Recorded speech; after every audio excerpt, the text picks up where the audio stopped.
Good morning, students. Read the given below extract from the poem The Road Not Taken and answer the questions that follow. पहले तो हमें ये poem के जो 2 stanza दे रखे हैं, लास्ट 2 स्टैंजाज, इनको रीड करना है, इनको समझना है, फिर उसके बाद नीचे दिए हुए क्वेश्चंस के आंसर करने हैं।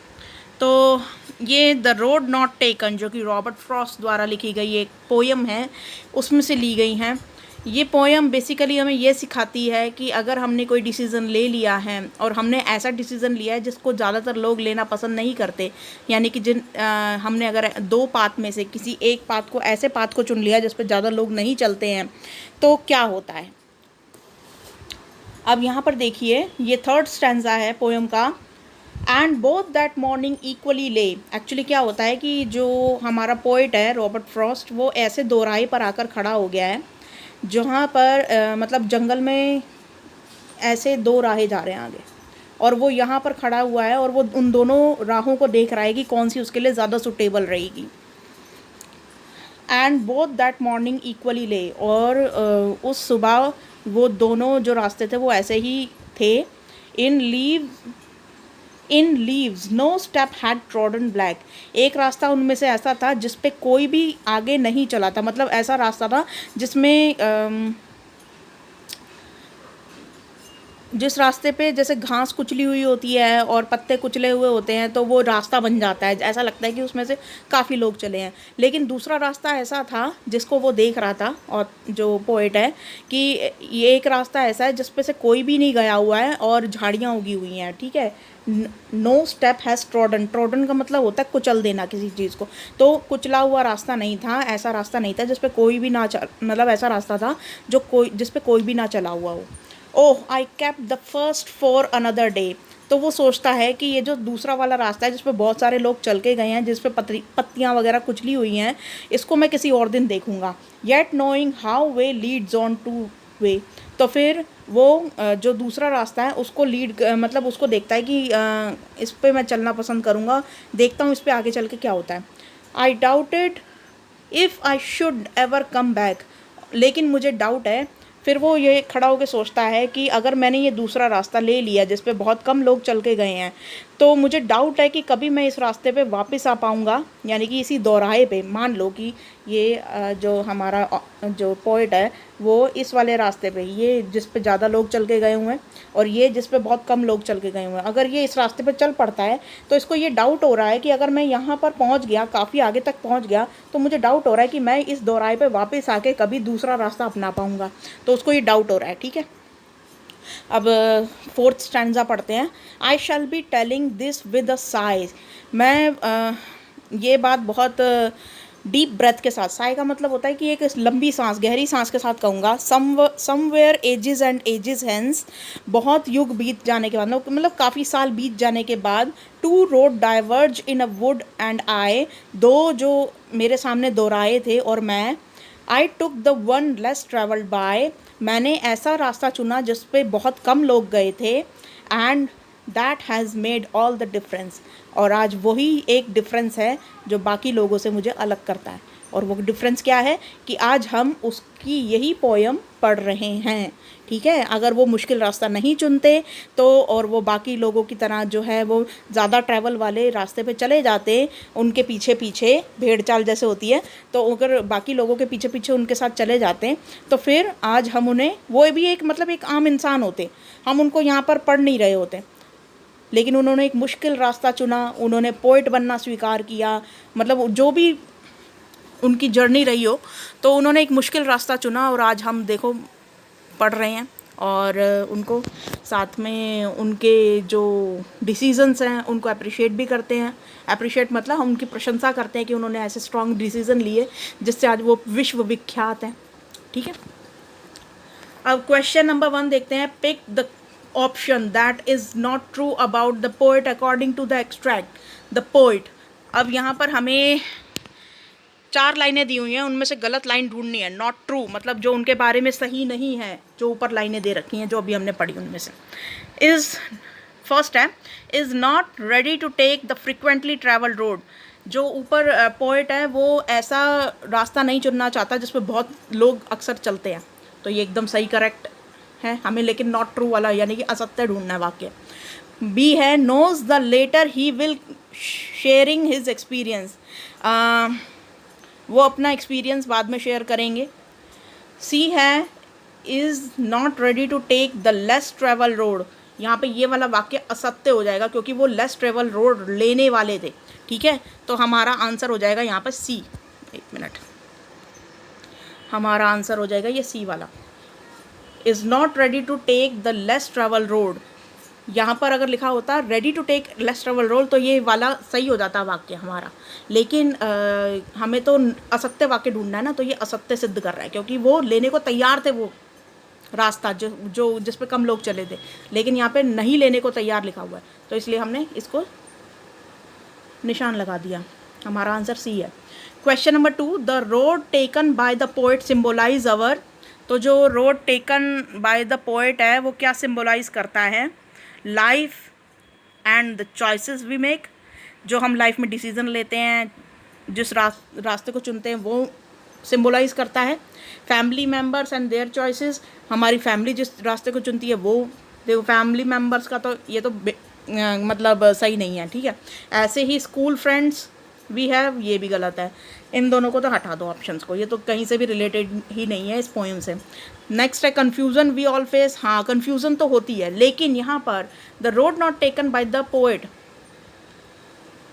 जो the road taken by the poet symbolise our, तो ये जो इसका आंसर हो जाएगा ये फर्स्ट वाला, तो हमारा आंसर हो जाएगा ए, कि जो रास्ता चुना था पोएट ने वो क्या सिम्बोलाइज करता है? Life and the choices we make, हमारी चॉइस ही हमारी ज़िंदगी को दूसरों से अलग करती है। हमारे लिए हुए डिसीजंस जो हैं वो ऑल डिफरेंस, लास्ट वाली लाइन देखा ना, यही बात बताता है कि यही एक डिफरेंस था जो मुझे बाकियों से अलग करता था, जो उन्होंने चॉइस ली थी। तो हमारा आंसर ये फर्स्ट वाला हो जाएगा।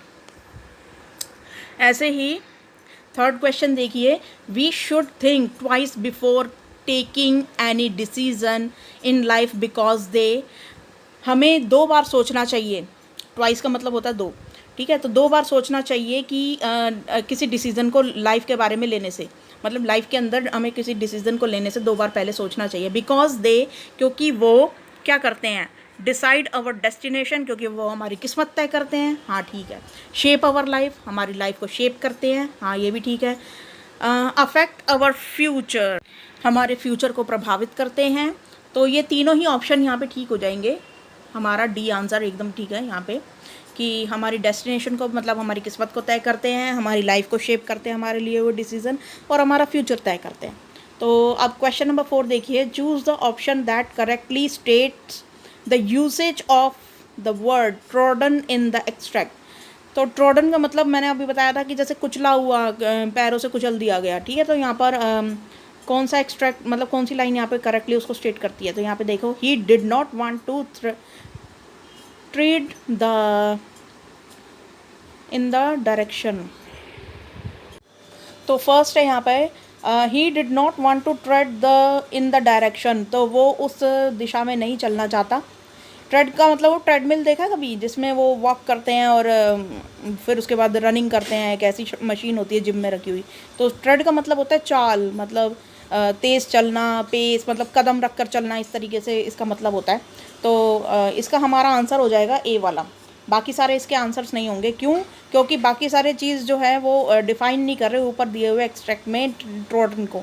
तो यहाँ पर देखो बी वाला क्या बोल रहा है कि उसकी तेज़ चाल, I heard something and I knew it was the heavy tread of Sonu. मैंने कुछ सुना कि मैं जानता हूँ ये सोनू का बहुत तेज़ गति वाला, I knew it was the heavy tread of Sonu, ये बहुत तेज़ गति है सोनू की। तो ये वाक्य थोड़ा अजीब है, लेकिन ये ऊपर वाले एक्सट्रैक्ट को बिल्कुल भी डिफाइन नहीं कर रहा। सी देखिए, the running traffic treads over the grain which is later picked and stored. जो ट्रैफिक है उसने बहुत सारे दानों को पिचका दिया है, उसके बाद उन दानों को स्टोर कर लिया गया, उठा लिया गया है। डी है the wild animals know how to tread in the forest carefully. Wild animals को ये पता होता है कि कैसे फॉरेस्ट में है चीज़ें पिचकानी होती हैं। तो ये मतलब ये तीनों ही जो वाक्य हैं मुझे ठीक नहीं लग रहे। हमारा आंसर हो जाएगा he did not want to tread in that direction. वो उस डायरेक्शन में जाना नहीं चाहता था, मतलब उस डायरेक्शन में वही चलना नहीं चाहता था। ठीक है, तो यहाँ पर ए वाला ऑप्शन ठीक हो जाएगा। तो फोर्थ का आंसर हो जाएगा हमारा ए। नेक्स्ट है question number 5। Alliteration is the literary device that occurs with the same letter or sound at the beginning of the adjacent or closely connected words. Pick the option that showcases an example of alliteration from the extract. देखो alliteration का हमने पिछली worksheet में देखा था, Saturday, पता नहीं Saturday को आई थी, हाँ शायद सैटरडे को आई थी। तो उसमें देखा था कि एलिट्रेशन एक लेकिन वो 10th वाली में थी एलिट्रेशन। इसका मतलब होता है अनुप्रास अलंकार। जैसे हिंदी में हम अलंकार वगैरह यूज़ करते हैं, बिल्कुल वैसे ही एलिट्रेशन होता है इंग्लिश में। तो इसमें क्या होता है कि जब किसी लाइन के अंदर बार बार एक ही अल्फ़ाबेट से कोई डिफरेंट वर्ड जो हैं एक ही लाइन के अंदर बार बार रिपीट हो रहे हो, जैसे कि इसके अंदर देखो मैं अभी एग्जांपल ढूंढ के दिखाती हूँ इसमें से। तो यहाँ पे देखिए फर्स्ट लाइन देखिए यहाँ पे, in leaves no step had trodden black. तो हमारी इस वाली लाइन में पहला वाला जो हमारा वर्ड है वो आई से शुरू हो रहा है, फिर नेक्स्ट है वो एल से शुरू हो रहा है, थर्ड वाला एन से शुरू हो रहा है, फिर एस, फिर एच, फिर टी, फिर बी। तो ये सारे अलग अलग वर्ड से स्टार्ट हो रहे हैं, तो ये वाला जो है ये एलिट्रेशन नहीं होगा। ठीक है, नेक्स्ट है सी वाला देखते हैं। ये आई से शुरू हो रहा है पहला वर्ड, सेकंड वर्ड के से, फिर टी से, फिर एफ, एफ ए डी। तो यहाँ पर हमारा ये वाला हो सकता है एलिट्रेशन, ये क्योंकि इसमें यहाँ पे दो यहाँ पर जो वर्ड्स हैं वो एफ और एफ से स्टार्ट हो रहे हैं। ठीक है, अच्छा बी वाला देखिए यहाँ पे समवेयर एजेस एंड एजेस। अब यहाँ पे देखिए ये भी ए से शुरू हो रहा है और ये भी ए से शुरू हो रहा है, प्लस ये भी ए से शुरू हो रहा है, तो हमारा बी वाला भी आंसर हो सकता है इसमें। ठीक है, नेक्स्ट है D, two road diverge in a wood. यहाँ पे देखो ये टी से स्टार्ट हो रहा है, फिर ये आर से, फिर ये डी से, फिर आई से, फिर ए से, फिर डब्ल्यू से, ये वाला भी नहीं हो सकता। तो अब हमें सी और बी में से ढूंढना है, तो हमारा बी वाला आंसर जो है वो करेक्ट होगा। हमने सी वाला जो ऑप्शन है वो इसलिए नहीं चुना क्योंकि इसका जो है अनुप्रास अलंकार हिंदी में भी नहीं बन रहा है, लेकिन बी वाले में अनुप्रास अलंकार बन रहा है। मतलब जो कैसे बन रहा है, जैसे कई साल के बाद भी, तो यहाँ पे कई साल देखो क जो है वो भी अनुप्रास अलंकार और प्लस इंग्लिश वाला अनुप्रास अलंकार, यानी कि एलिट्रेशन भी हो रहा है इसके अंदर। तो हमारा बी वाला ऑप्शन जो है वो सबसे ज़्यादा करेक्ट यहाँ पे बैठ रहा है। ए वाला वो सी वाला भी जो है वो गलत हो जाएगा। तो हमारा जो इसके अंदर आंसर हो जाएगा वो ये हो जाएगा बी वाला। ठीक है, तो आज की वर्कशीट में बस इतना ही था। Thank you.